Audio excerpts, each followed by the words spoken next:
right, 5 minutes after 11 o'clock. Thank you for tuning in. Looks like a pretty nice Thursday out there, and got some handsome and beautiful young people in the studio right now. Dr. Jonathan Shiraus. How you doing? Did I do it okay? You did it right. Is here in the studio. He's a doctor of physical therapy at Ocala Regional Medical Center. And Gina Nishuit? Yep, that's it. How did I do on your name? Did I do it right? Perfect. Did I do it right? Okay. And Sarah Silvestri. Hello. Do you know who Alan Silvestri is? The composer? No. Oh man, you know the music from Forrest Gump, like yeah, it's beautiful music. That's Alan Silvestri. Might be related to a composer. And of course, also in the studio, Leah Caruso is here from Strive Rehabilitation. Good morning, Leah. Good morning. How are you? Everybody's microphone isn't on you. Okay, I'm trying my best to do this and talk at the same time. And the beautiful Suzanne Santangelo. How are you? Look at your hair. Your hair is always like a TV personality. You're not looking very close here. It looks good to me. Thank you. Looks good to me. Thank you. Looks good. You all look great to me. How is everybody? So it says here May is Trauma Awareness Month. That's correct. We have a trauma unit, right? At Ocala Health, right? Yeah, we have a verified level 2 trauma center at Ocala Regional. And how do we define trauma?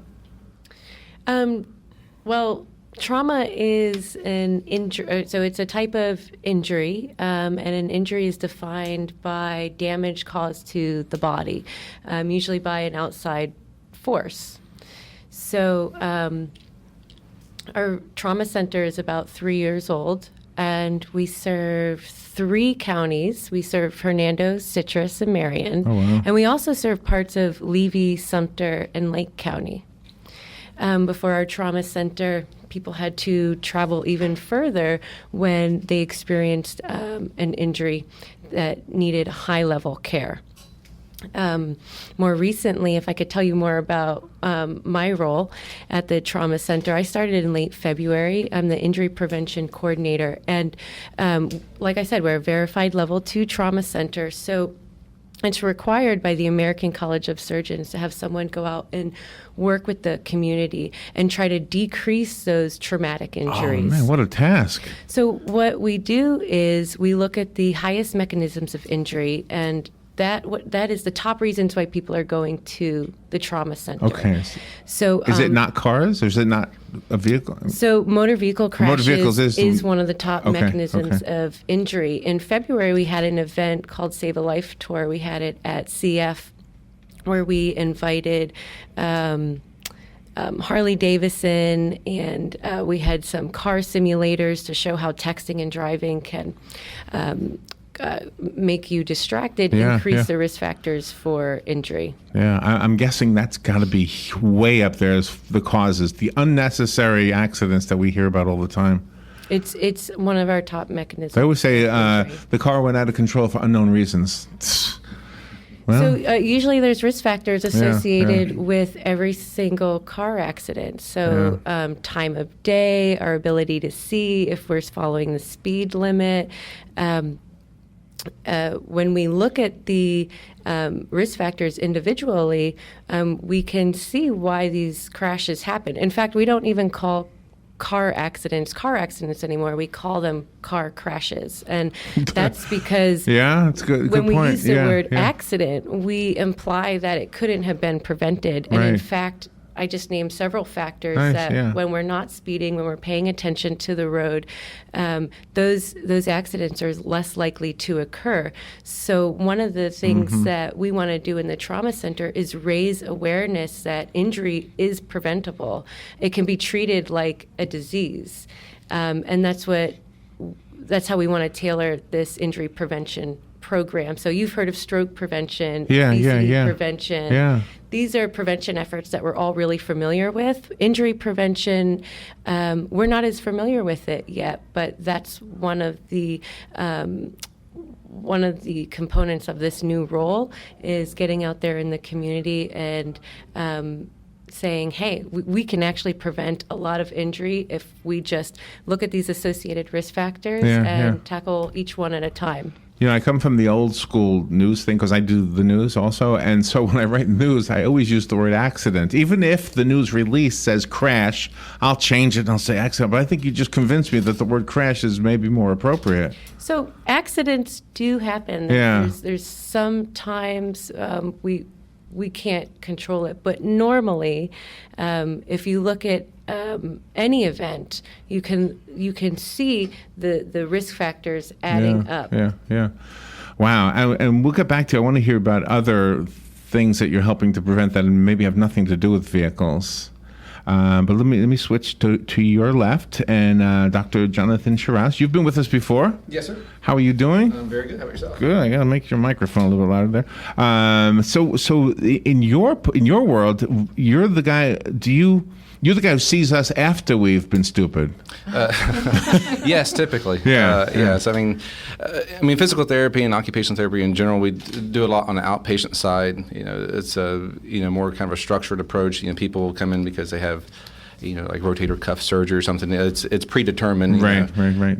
From a trauma perspective, it's like everything's like you start from scratch. There's no consistency. There's no cookie cutter approach to it whatsoever. So you really have to tailor whatever it is you're doing to that individual. Is there any importance at all to the story behind what happened? I mean, the doctor will always say, tell me what happened. Yeah.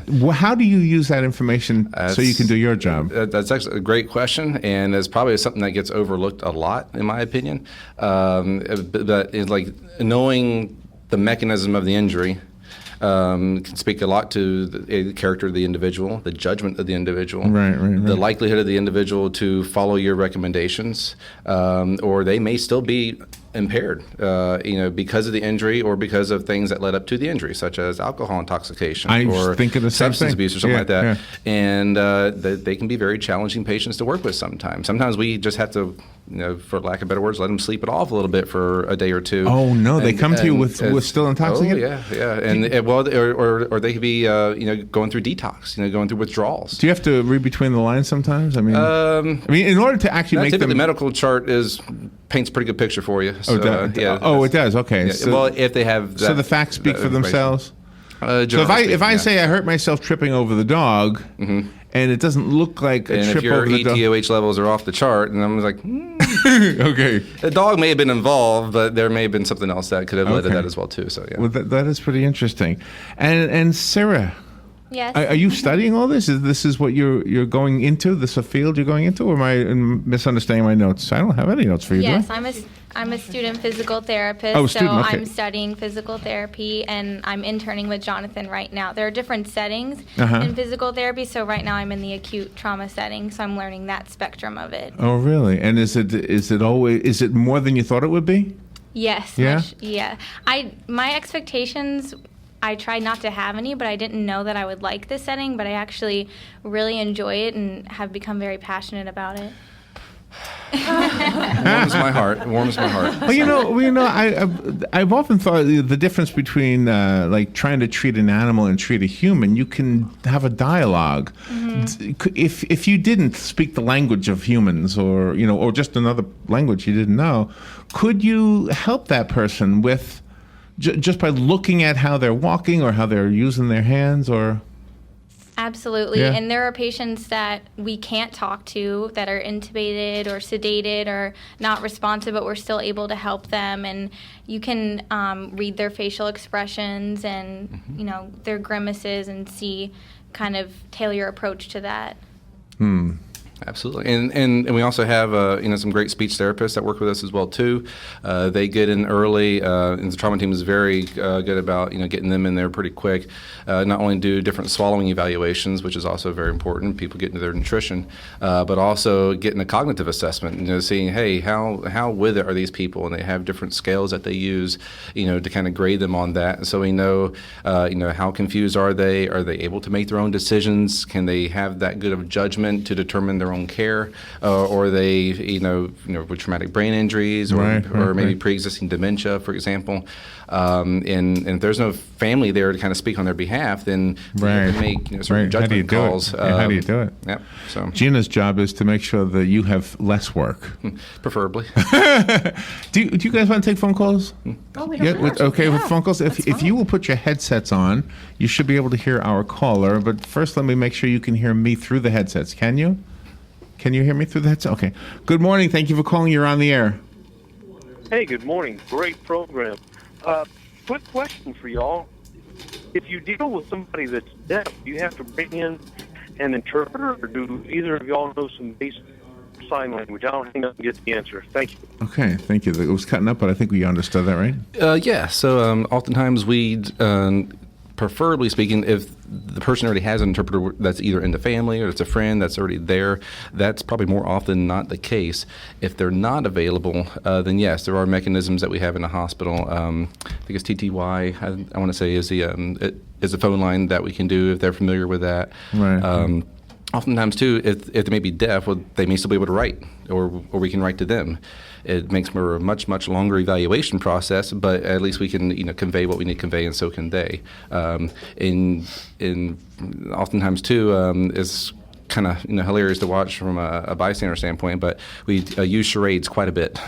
Oh, really? Yeah, absolutely. Oh, really? As when necessary, we do whatever we can do to make sure the person is getting whatever they that need, probably so. is comical, I would imagine. Yeah.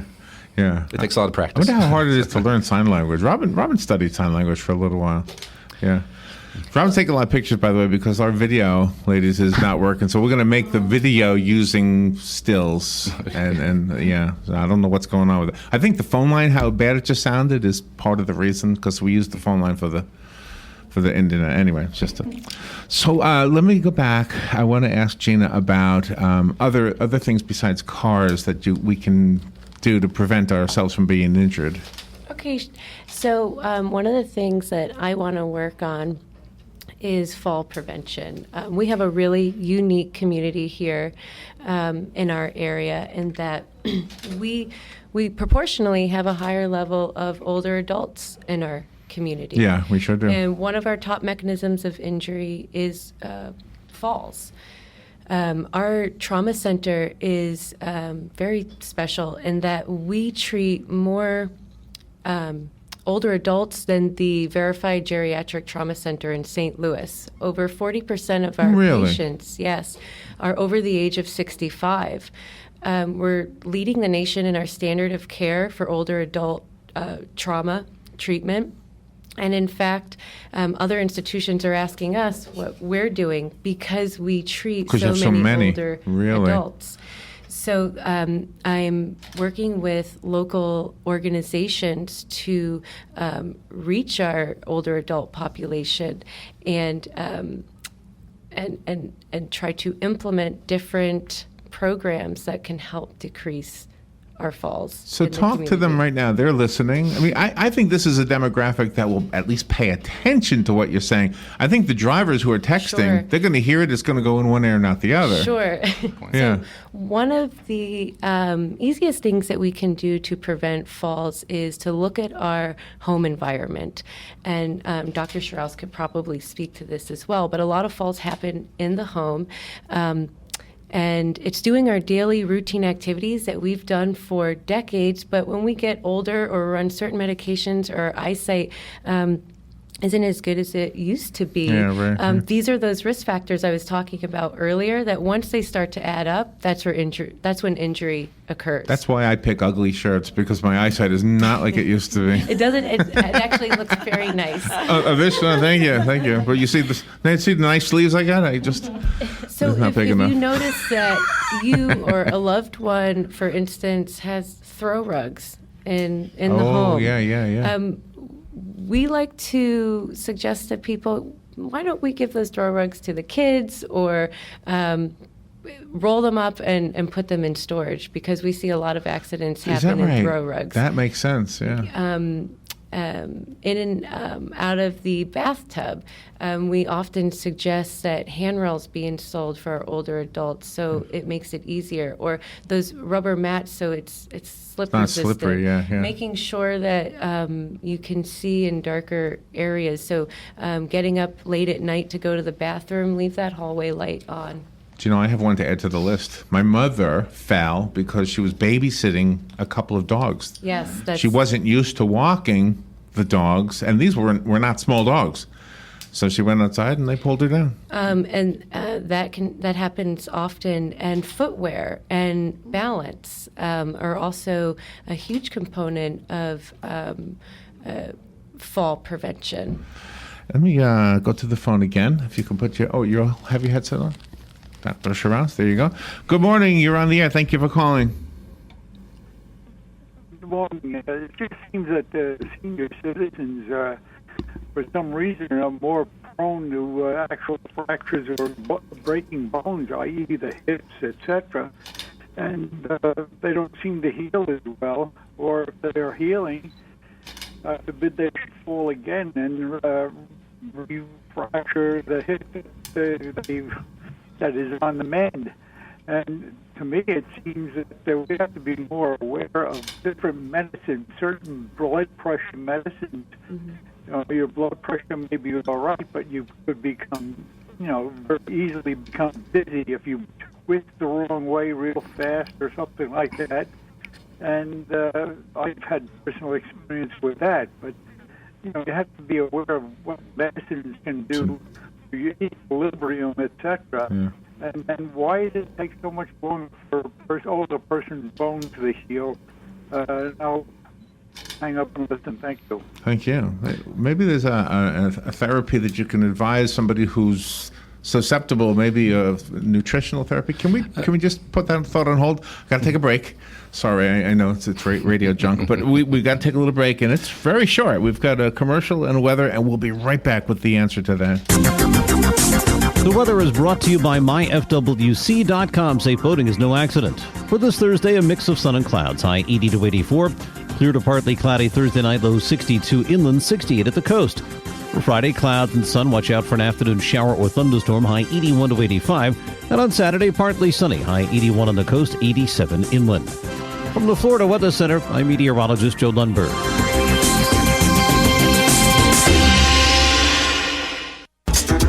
Yes, it's the third annual Ocala's Got Talent with semifinals May 7th and finals May 21st. But you still have time to shine and audition for a slot in the running for your shot in Ocala's Got Talent. Call 595-7100. First place $1,000, second place $500, and third place $250. Audition fee is just $25 and spectators fee is $5. This helps the Heart of Florida Youth Ranch. Call 595-7100 for your chance to shine. Yes, Ocala's Got Talent. All right, let's return now to the program. Dr. Jonathan Shiraz is in the studio. He's the doctor of physical therapy at Ocala Regional Medical Center. Gina Neshawat is in the studio, the injury prevention coordinator at Ocala Regional Medical Center. And Sarah Silvestri is in the studio. She's a student physical therapist. And you never know. You might meet one of these people and you wish you wouldn't, because nobody wants to be injured, right? You've got the job to make us better, or at least prevent us. I tell my patients hurt. all the time, I hope I never see you again unless it's in a Walmart or Publix or something like that. So, yeah. Exactly. So we left with asking what kind of therapy you could maybe recommend to maybe strengthen our bones or do something so that we... Well, he brought up a great point that we have to contend with on a daily basis, especially in the acute care setting in the hospital, is that how these post-op recoveries, particularly for older people, because their bones are a little bit more brittle, they're not quite as dense, in terms of strength training, and actually, weightlifting actually has been the more... oh, really? Absolutely. The more actually pressure you apply to a bone goes through a process what's called Wolff's Law. Sarah could probably tell you a little bit about it. But basically, the forces applied to the bone will react to that and actually strengthen that area of the bone to help it become more dense so it can tolerate more pressure through at a later time. But you get a lot of these people post-op recovery, and they have typically other comorbidities that are going on, like, high blood pressure and this, that, and the other. But yeah, I figure these people are coming out of anesthesia. They've had a little bit of blood loss as well too through the surgery. The blood pressure is going to be a little bit low. They get what's called diaphoretic in some circumstances, so they kind of get lightheaded and dizzy, or what's called orthostatic hypotension. So when they change positions rather suddenly, they get lightheaded and dizzy. It's relatively normal. It happens to all of us. Something like you're squatting down, doing something, you stand up too fast, and get a little lightheaded and woozy. Right. Well, people that are post-op, from a hip fracture, what have you, are even more prone to these types of things. Oh no! So they could have a Right. lightning strikes twice. Kind of Exactly. So that's the challenge that we have as therapists in the hospital, and therapists that see them, whether they're going to like a rehab facility afterwards or what have you. And he brought up another great point is medications. We think of medications as being something that should help aid our recovery. And they do oftentimes, but there's a side effect to every medication that we take. And for people that may have chronic hypertension, where they might be on blood pressure medication to kind of keep that tempered down, and then with that and some of the pain medicine that they also oftentimes take, these are all things that can affect somebody's equilibrium, their balance, coordination, and what have you. And so we're kind of playing with one hand tied behind our back in some circumstances, and we have to do kind of like what Gina was saying. I have to do a very, very good job of educating them, because we only get them for a few days in the hospital typically. If they have some complications, they may have to stay a little bit longer. But, average hospital length of stay is 3 to 4 days. So we have to jam a lot of education in such a short period of time and really get it through the patient's and the family's head that, listen, it's like things aren't going to be quite the same as they used to be. Yes, you can walk. Yes, you can put weight on that, depending on the circumstances and the nature of the fracture. But you got to be very, very careful going forward for these next 6 or 8 weeks. Right. And talk about average length of time bone to heal and recover. 6 to 8 weeks, 10 to 12 weeks is probably a more conservative number that we actually oftentimes say. And so the last thing we want you to do is, to go home 2 weeks later, your pain's relatively under control, we think everything's hunky-dory, right. And then you end up making a mistake and you're back in here for surgery number 2, basically. So we do a lot of education in terms of, like I said, a lot of things that Gina was talking about, how to prevent a future fall. I always say there's 2 different types of falls. There's intrinsic factors and extrinsic factors. Gina talked a lot about the extrinsic factors, the throw rugs, the water on the floor, right, grab bars and the dogs and everything. Intrinsic factors are things that may already be pre-existing, not only with medications, but person may come in, they're in their 80s or 90s, for example, they're already going to be a little weak. They're already going to have balance issues. They're probably already on a walker or a cane or something like that at baseline. Now you throw a broken hip on top of all that, you got to be even more careful, more conservative. Yeah. It's a challenge, but it's something that I think we're having pretty good success with at our hospital. I mean, we don't see too many reoccurrences. Right. Is a replacement hip harder to do because of this like a bolt, right? That you put in? It's actually much easier. Oh, it's easier. Yeah. I mean, so if you have somebody that comes in for an elective surgery by their own volition and say, you know what, I'm having really bad arthritis, I got to get this hip replaced. There's even, circumstances if it's an anterior hip replacement, for example, they can come in and that same day of surgery, if they have surgery in the morning, we're walking them in the afternoon. Wow. Absolutely. And wow. A couple hundred feet even. I mean, they do very, very well typically. There's other approaches that we're getting them up within 24 hours. We're getting up either the very next morning after surgery, getting them up, walking them, and they're typically being discharged home, sometimes as a rehab, depending on if they have any pre-existing issues. But they typically go home pretty quick. A fracture for somebody that either a motor vehicle crash or a fall, which are the 2 probably most common things we see, those are typically a lot more difficult because pain is a much bigger issue, because not only is there a fracture and there's so damage to the bone, but there's all the soft tissue swelling and inflammation, and typically they have more than one injury. They're not just bruised at the hip. They have other injuries typically associated with as well. So you're compounding the issue, and oftentimes they can't just put like a good solid steady rod like you do with a total hip replacement, but there's more plates, there's more screws, and they may have weight bearing precautions. Instead of being weight bearing as as tolerated as we hope that they are, they may be non-weight bearing because that bone is so shattered that we have to give that a lot more time to heal, or what's called toe touch or partial weight bearing. Again, that's a lot of education we're doing for people that may have dementia or something like that. So trying to get that to the family and say, don't put weight on it. And it could be a big challenge lesson sometimes. to learn. Yeah. Do you ever just suggest a wheelchair, even though they maybe can walk? We No, you don't? No? we want to promote mobility. If they have it, we want to keep it as long as possible. If you don't use it, you lose it, kind of a thing. That being said, I have had a few rare circumstances where the person is such a danger to themselves, like they're just not getting it. Their toe touch or non-weight bearing, and it's just not sinking through. They think, and actually pain oftentimes helps us, because when you have pain, your body's telling you, hey, don't do that. Yeah, it's a when wake-up you call. don't have pain, which seems like a blessing, sometimes can be actually a more difficult situation because they don't know not to put weight on it. They've been using two legs their whole life.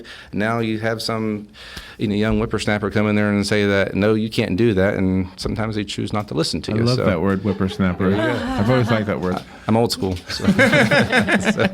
Well, thank you, all of you, for coming in. Sarah Silvestri, good luck with everything you're doing, and thank you so much for coming in here. Dr. Jonathan Shiraz, thank you for all of your knowledge and information. Enjoyed it. And Gina Nashua, thank you for what you're doing. Thank you for having me. You're educating us and helping us to not get hurt. And of course, Suzanne Santangelo, you look beautiful as always. Thank you. Thank you for coming in. And I do want to just say one thing, that we do offer fall risk assessments. We do risk assessments for people to see if they have a propensity for falls, and Strive helps us with that. We hold those out at our Senior Wellness Community Center.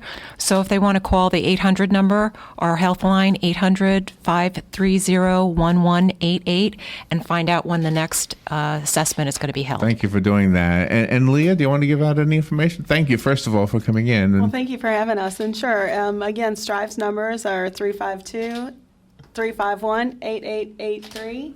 And our West Marion location is 352-873-3058.